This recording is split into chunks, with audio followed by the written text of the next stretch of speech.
हे friends, तो काफी quick review में बात करते हैं फिल्म जेलर की, जिसका मैं बहुत ही बेसब्री से वेट कर रहा था क्योंकि फिल्म के ट्रेलर के साथ साथ जब इसके पहले अनाउंसमेंट की गई थी तो उन सारी की सारी अनाउंसमेंट में ये फिल्म नेल्सन की एक काफी प्रॉमिसिंग फिल्म लग रही थी। हालांकि 20 फिल्म को लेकर के उनकी तरफ की जो प्रेजेंटेशन थी वो इतनी ज्यादा बुरी थी कि उन पर थोड़ा बहुत डाउट हो रहा था कि इस बार नेल्सन अपने काफी फेवरेट स्टार के साथ अच्छी फिल्म की डिलीवरी दे भी पाते हैं या नहीं। बट गेस व्हाट, फिल्म के ट्रेलर के साथ साथ जो कि मैंने कहा मेरी उम्मीदें इस फिल्म को लेकर के काफी ज्यादा बढ़ गई थी, उस पर ये फिल्म सेटिस्फाई करती है, लेकिन उस लेवल का नहीं कि वो कहते हैं ना कि मैं बाहर आने के बाद खुलकर कहूँ कि मैंने एक काफी तगड़ी सी फिल्म देखी है। हालांकि फिल्म का क्लाइमेक्स काफी ज्यादा जबरदस्त था, जिसके बारे में आपको पहले ही पता चल गया होगा क्योंकि ऑफिशियल कंफर्मेशन इस फिल्म के 2 कैमियो के पोस्टर डालकर की गई थी। लेकिन फिर भी उन दोनों बड़े स्टार्स को लेकर के वो कहते हैं ना, स्क्रीन पर प्रेजेंट और फिर एक ही टाइम पर सिगार को मुंह में रखना, ये सारी की सारी बात उन स्टार्स को स्क्रीन पर सेलिब्रेट करवाता है। बाकी फिल्म मेरे सिटी में हिंदी में भी लगी, लेकिन हिंदी शो काफी ज्यादा लेट था, इसलिए मैंने तमिल वर्जन में ही इस फिल्म को देखना ज्यादा पसंद किया क्योंकि तमिल ऑडियंस इस फिल्म को देखने के लिए काफी ज्यादा आई हुई थी। ऊपर से अपने स्टार को सेलिब्रेट करती हुई वो सारी की सारी ऑडियंस हमें ये चीज याद दिलाती है कि असल मायने में स्टारडम होता क्या है, और वो भी रजनीकांत जैसे सुपरस्टार को लेकर। जो उनके फैंस का पागलपन है वो बस उनकी स्क्रीन पर एक झलक देखकर ही पागल हो जाता है। हालांकि फिल्म में उनकी एंट्री वो आप देख लेना पुरानी मास फिल्मों की तरह नहीं है, लेकिन काफी ज्यादा अच्छी है, जिसका मैं कहूंगा पूरा का पूरा क्रेडिट अगेन फिल्म के डायरेक्टर नेल्सन को ही जाता है, जिन्होंने अपने स्टार को लेकर के जो चीजें सोची है कि अगर वो अपने काफी बड़े स्टार के साथ इस तरीके की मास एंटरटेनमेंट की फिल्म बनाएंगे तो वो एज के साथ साथ उन सारे एलिमेंट को भी ध्यान में रखेंगे जिसे फैंस देख करके, जैसे कि मैंने कहा, स्क्रीन पर काफी ज्यादा खुश होते हैं। यानी ये फिल्म एक सेलिब्रेशन है, लेकिन आज की तारीख को काफी ज्यादा ध्यान में रखकर बनाई गई एक मास जैसी फिल्म, जो अगेन कहूंगा रजनीकांत को बहुत नहीं बल्कि काफी प्रॉपर तरीके से प्रेजेंट करती है। इतना कि स्क्रीन पर उनकी इस प्रेजेंटेशन के साथ, वो भी इस एज में जैसे खेला गया है, वो तो आपको फिल्म को थिएटर में देखने के बाद ही समझ आएगा। बोलने से कुछ चीजें समझ थोड़ी आती है। जिसके अलावा फिल्म के जो मिले जुले से एक्शन है, हाँ ब्रूटैलिटी के साथ साथ जिन्हें फिल्म में सरप्राइज फैक्टर के तौर पर डाला गया, तो पेरेंट्स की गाइडलाइन बच्चों के लिए तो कंपलसरी बन ही जाती है। इसके अलावा पूरी फिल्म जो यूएस सर्टिफिकेट के साथ रिलीज हुई है, तो हाँ उसे पेरेंट्स भी दिखाएगी, लेकिन फिर भी कहूंगा ब्रूटैलिटी है उस लेवल की नहीं, लेकिन जितनी भी है वो स्क्रीन पर बच्चों को थोड़ा बहुत तो डिस्टर्ब कर सकती है। लेकिन खैर उससे हटकर फिल्म के 2 भागों की बात कर लेते हैं, क्योंकि 2 घंटे 40-45 मिनट के आसपास की ये फिल्म कहीं ना कहीं जहां मुझे इसके फर्स्ट हाफ को देख करके ठंडी लग रही थी, तो सेकंड हाफ में ये फिल्म पूरी की पूरी डिप हो गई। अब ये काफी ऑनेस्टी है जिसमें मैंने बिना समोसा खाए आपको ये डिटेल दी है, लेकिन फिल्म का क्लाइमेक्स अगेन उन सारी चीजों को सेलिब्रेट करते हुए हमें ये चीजें भुला देता है कि फिल्म की लेंथ असल मायने में मैटर करती है। लेकिन फिर भी कहूंगा ऑनेस्टी पर चलते हुए फिल्म का वो पूरा पेस्ट फर्स्ट पार्ट में जहां अपनी पकड़ बना करके चलता है, तो सेकंड हाफ में पूरी तरीके से फ्लैट हो जाता है, जो कि अगेन इस चीज को याद दिलाता है कि अगर एडिटर और फिल्म के डायरेक्टर फिल्म की एडिटिंग पर आधे घंटे तक की भी कैची चलाते तो कोई फर्क नहीं पड़ता। जिन्हें लेकर अगर आप सोच रहे होगे कि फिल्म में गाने भी है, खास करके तमन्ना भाटिया को लेकर के परफॉर्म किया गया सॉन्ग, तो वैसे कई सारे सॉन्ग्स है, लेकिन उन सभी सॉन्ग को फिल्म के साथ पूरी तरीके से मर्ज करते हुए वो कहते हैं ना कि थोड़े गाने और उसके बाद सिचुएशन दिखाना, कुछ इसी तरीके से प्रेजेंट किया है, जिस कारण से मैंने कहा कि इस फिल्म में बहुत सारी बेकार सी स्टोरी को भी जगह दी गई है, खास करके कुछ कैरेक्टर्स को लेकर के जो अगेन इस फिल्म की सिर्फ और सिर्फ लेंथ बढ़ाने का काम करते हैं। जिनमें अगर तमन्ना भाटिया को ले लिया जाए गाने को छोड़ करके, तो उनके कुछ मोमेंट्स लैंड करते हैं अगेन फिल्म के फर्स्ट हाफ के थ्रू, जिसके बाद वो पूरी फिल्म में मुझे वेस्ट ही लग रही थी। इसके अलावा फिल्म में रामाकृष्णा भी थी, जो कि कई सालों बाद रजनीकांत सर के साथ अपना कमबैक कर रही है, तो उनके पास भी बोलने के लिए कुछ ज्यादा नहीं था, और ऐसा ही ऑप्शन आई थिंक वो जो मीरा नाम की एक्ट्रेस है उसे भी दिया गया है। यानी फीमेल को लेकर के इस फिल्म में कोई भी वाव फैक्टर नहीं है, जो कि मैं दिल से चाहता था कि इस फिल्म में हो। बट अनफॉर्चुनेट, जैसे कि मैंने कहा, फिल्म के डायरेक्टर पूरी तरीके से रजनीकांत के कंधों पर इस पूरी फिल्म को डालकर खुद बिल्कुल ही सेटिस्फाई हो जाते हैं कि उन्होंने काफी बड़े स्टार के साथ, हाँ कुछ कैमियोस जो काफी कमाल के हैं, एक अच्छी फिल्म बना ली है। लेकिन कहीं ना कहीं जो कंपैरिजन इस फिल्म का विक्रम के साथ चल रहा है और थोड़ा बहुत कैथी के साथ भी, तो हो सकता है कि आपको उसमें कुछ सिमिलरिटी लगे क्योंकि आपने पहले विक्रम फिल्म देखी थी, तो फिर ऐसे में ये फिल्म भी खुद की कहानी को लेकर के अच्छा खासा बैलेंस बना लेती है। लेकिन फिर भी लेंथ के मामले में मेरी प्रॉब्लम तो कहीं ना कहीं इस फिल्म को लेकर के रहेगी ही। इसके अलावा बात की जाए फिल्म के बीजीएम की, तो बीजीएम भी कहीं कहीं पर वर्क करता है, कहीं पर बिल्कुल भी नहीं, जो मुझे लगता है कि हिसाब से काफी ज्यादा लाउड भी हो गया था। लेकिन हाँ कह दूं कुछ कुछ पोर्शंस में। जिसके बाद बात की जाए फिल्म के विलन की, तो विलन को लेकर के फिल्म में सरप्राइज फैक्टर डाला गया है, बट अनफॉर्चुनेट कैरेक्टर को डेवलप नहीं किया गया, जिस कारण से हमें फिल्म में विलन के हिसाब का ही लगता है। लेकिन फिर भी कहूंगा अपनी परफॉर्मेंस में आपको एक कैरेक्टर बहुत ज्यादा सरप्राइज करता हुआ नजर आने वाला है, क्योंकि फिल्म के उस विलन से लेकर के मैंने इस तरीके की काफी जबरदस्त परफॉर्मेंस की उम्मीद तो नहीं लगा कर रखी थी, क्योंकि जैसे कि मैंने कहा पूरी फिल्म का फोकस रजनीकांत के कैरेक्टर और उनके मिशन पे रहता है। तो वही फिल्म कभी बाप बेटे के डीओ को दिखाने में, तो कभी एक हाइस्ट में जो सेकंड हाफ में शुरू होता है, फिर से कहूंगा बस लेंथ को ही बढ़ाती है। इसके अलावा जो कहानी को लेकर के आप सोच रहे हो बाप बेटे के डीओ की, तो रजनीकांत के कैरेक्टर मुत्तू, शायद यही नाम है, उनका बेटा गुम हो जाता है। उसके बाद उनकी इन्वेस्टिगेशन में किन किन राज पर से पर्दा खुलता है उसके लिए तो आपको फिल्म ही देखनी पड़ेगी, जिसमें हाँ एक वो कहते हैं ना पास का सीक्वेंस भी है जिसमें रजनीकांत यंग बहुत ही ज्यादा अच्छे लगते हैं, तो वो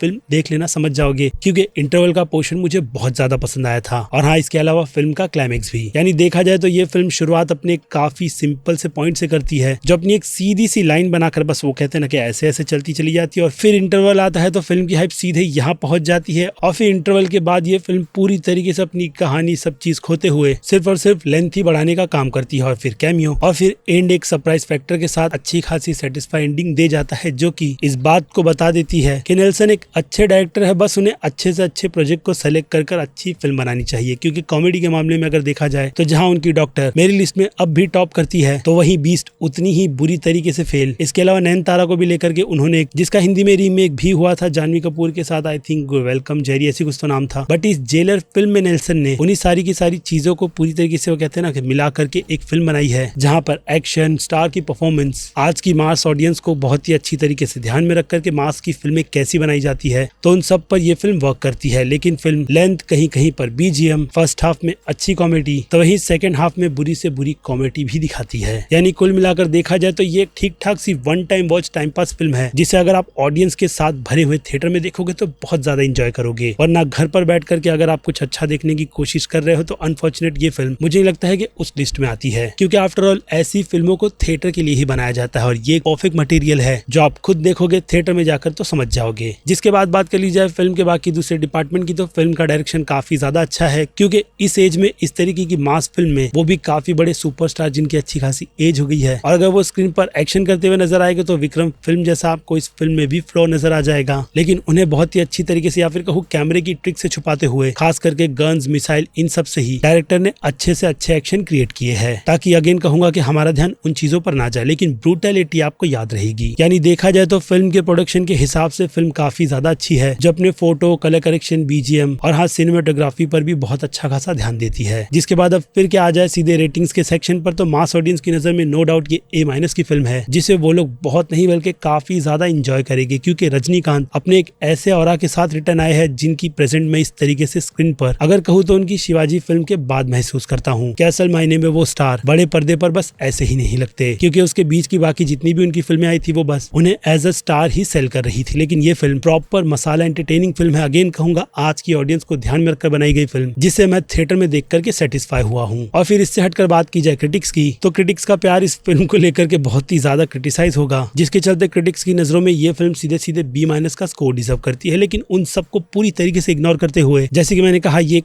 अच्छी कमर्शियल फिल्म है जो कि वन टाइम आपका टाइम डिजर्व करती है, इसलिए ये रेटिंग B की कैटेगरी की रहेगी मेरी नजर में। बाकी अब देखना ना देखना आप पर डिपेंड करता है, मैंने अपना ओपिनियन इस फिल्म से रिलेटेड आपको दे दिया है। इसके अलावा फिर क्या, मैं हूं Aziz, movie stock show channel like share और सब्सक्राइब भूलना मत। मिलूंगा जल्दी दूसरी किसी वीडियो में, टिल देन बाय।